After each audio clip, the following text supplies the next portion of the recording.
We are now calling for the extradition of Omar al-Bayoumi to the United States to face prosecution for his role in helping carry out the deadliest terror attack in American history. We are also demanding that the new FBI leadership fully cooperate with the prosecutorial efforts and finally explain why past Bureau officials failed to act on this evidence. So you were listening into a group made up of families of the victims of the September 11th terror attacks, 9/11 Justice. They're demanding the Saudi government extradite Omar al-Bayoumi. Al-Bayoumi is accused of helping to carry out the deadly terrorist attack. The group made the announcement at a news conference just yesterday following a 60 Minutes report revealing evidence unsealed as part of the 9/11 families' lawsuits against Saudi Arabia. Now, what you're seeing here, this evidence includes video of al-Bayoumi filming the Capitol in the summer of 1999 that was turned over to the FBI weeks after 9/11. So the 9/11 families say it never reportedly was shared with the Bureau's own field agents or top intelligence officials. And they have opinions and emotions on that.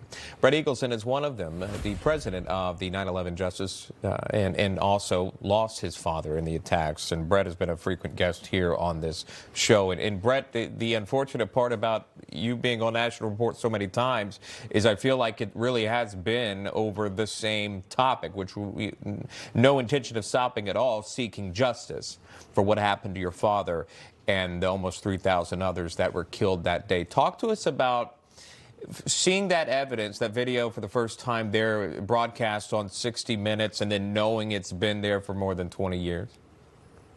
That's right. Thank you for having me, and I'll continue to come back. I hope you continue having me back because we need answers. We need closure and we need justice.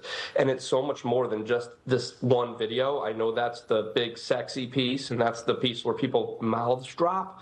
But this guy who's filming the video, our very own FBI said he was a Saudi intelligence asset. So he's filming the video. The evidence was these videos were seized in his apartment 10 days after 9/11. Next to a sketch of a plane that he wrote with his own handwriting and an algorithm of how to descend a plane into a target on the horizon. There is an additional video, and we don't have the time to go into all of this, but there's yet an additional video where he is hosting the hijackers in his apartment. So we've said for years, we've said for decades, the Kingdom of Saudi Arabia, this man was working for the Saudi intelligence apparatus. He was being directed by higher-level Saudi government officials. They were facilitating that support. So I think our biggest question here, our biggest demand is, one, we need to ask this guy questions. Omar al-Bayoumi has never had to face any criminal charges. He's never been questioned for the mass murder of nearly 3,000 Americans. Why is it that 25 years later, we were just finding out about this? Why is it that this information, this evidence that I just explained, was kept deliberately from the 9/11 Commission? Why is it that senior levels of the FBI didn't see it? Everybody's denying the existence of this video. Nobody wants to touch this thing.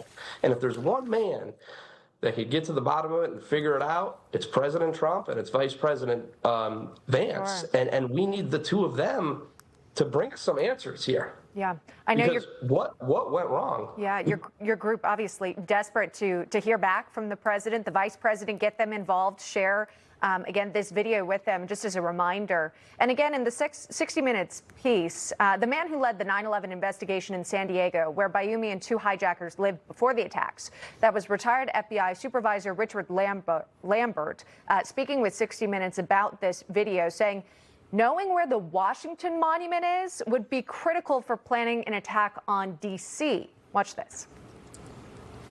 Well, that means it was taken within 90 days of the time when senior al-Qaeda planners reached the decision that the Capitol would be a target of the 9/11 attacks. Or talking more generally about major monuments in our nation's capital. So, Brett, you hear about that. You're wondering, where was the FBI in all of this? Yeah, so I think what's really important to remember, it's almost been 25 years now, and a lot of the younger people in this country, in this nation, they grew up in a world where 9/11 hadn't happened yet. So we have to remember in 2001 and 1999, that's before the iPhone, that's before Google Earth, that's before all this technology. So this was classic espionage, this was casing. You would use the top of that monument, and he filmed the top of the Smithsonian, and it creates this eerie runway that ends at the rotunda of the Capitol building. Now everybody now knows that that plane that went down in that Pennsylvania field was destined for the Capitol. And if it were not for the heroes on that flight, the heroes in my community, 535 members of Congress could have been dead. The legislative branch of the government could have been destroyed. And there's been nobody talking about this.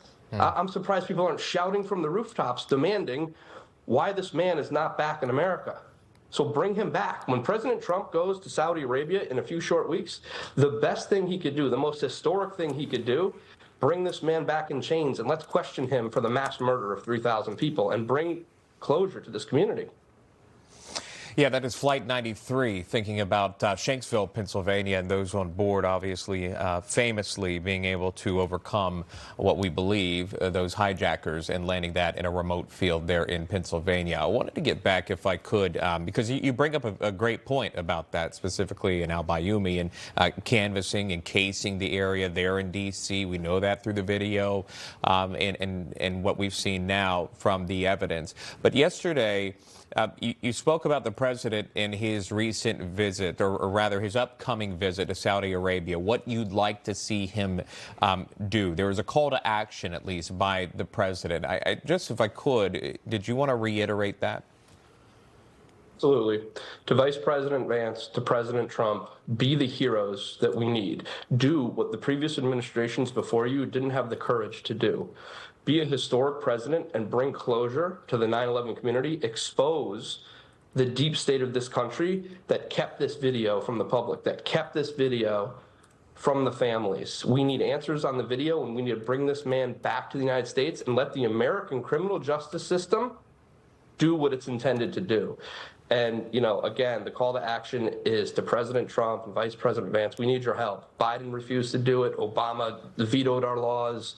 Bush buried the evidence. He has a historic opportunity to do what's right. And Cantor Fitzgerald, really quickly, too, lost the most employees on that day. Howard Lutnick now serving as Commerce Secretary. Excuse me. You may have a friend in him, and an even bigger advocate, and I hope you do. I hope all those 9/11 families do. I would say even more so than that, if I have 10 seconds here, is that President Trump is surrounded by people that 9/11 affects. You know, look, Corey Lewandowski lost his best friend. Pam Bondi knows the entire story. Tulsi Gabbard was one of the first people in Congress to stand with the families to call for accountability by Saudi Arabia. So all of these folks, we're hoping that they step up and they get into the president's ear and tell him to do the right thing. Great point. And again, those travel plans for May, which is coming up so soon, to visit Saudi Arabia. Brett Eagleson, thanks so much for coming on. We appreciate you joining us today. Thank you.